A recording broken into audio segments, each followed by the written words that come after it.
ஆகானின் தகப்பன். ஏழையின் கூக்குரலுக்கு தன் செவியை அடைத்து கொள்கிறவன் தானும் சத்தமிட்டு கூப்பிடும்போது கேட்கப்படமாட்டான். நீதிமொழிகள் 21:13.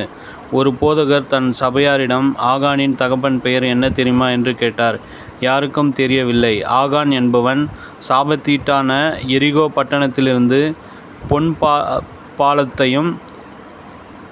பொன்பாலத்தையும் பாபிலோனிய சால்வையையும் எடுத்து தன் கூடாரத்திலே ஒளித்து வைத்ததினால் இஸ்ரவேல் ஜனங்கள் எல்லாரும் ஆயி பட்டணத்தில் தோல்வியடைந்து புறமுதுகு காட்டி ஓடினார்கள்.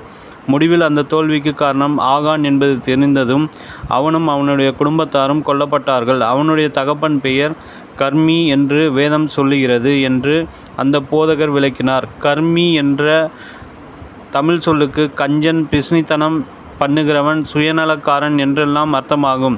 வேதத்தில் சொல்லப்பட்ட கர்மியின் குமாரன்தான் சுயநலமான பாபிலோனிய சால்வையையும் பொன்னையும் தன் கூடாரத்துக்குள் ஒளித்து வைத்து கொண்டவன். கர்மிகள் ஆகான்களை பிறப்பிக்கிறார்கள். ஆகான்கள் சுயநலக்காரர்களை பிறப்பிக்கிறார்கள்.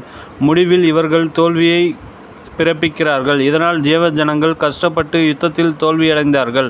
கர்த்தருடைய ஊழியம் தடைபடுவதற்கும் குறைவுபடுவதற்கும் காரணம் ஆவிக்குரிய உலகில் இருக்கும் கர்மிகள்தானே.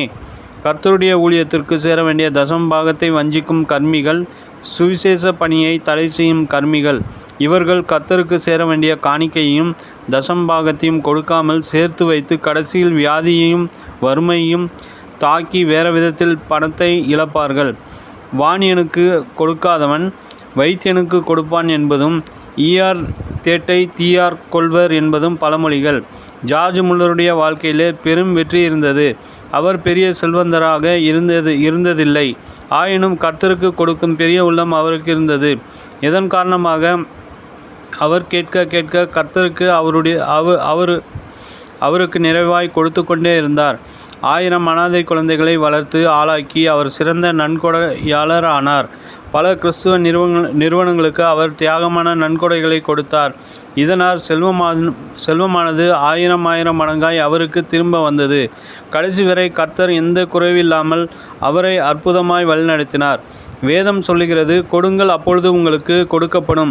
அமுக்கி குலுக்கி சரிந்து விழும்படி நன்றாய் அளந்து உங்கள் மடியிலே போடுவார்கள். நீங்கள் எந்த அளவினால் அளக்கிறீர்களோ அந்த அளவினால் உங்களுக்கு அளக்கப்படும். லூக்கா 6:38. தேவ பிள்ளைகளே, நீங்கள் கர்த்தருக்கு கொடுப்பது பரலோகத்தில் உங்களுக்கு பொக்கிஷங்களை சேர்த்து வைப்பதை போன்றதாகும்.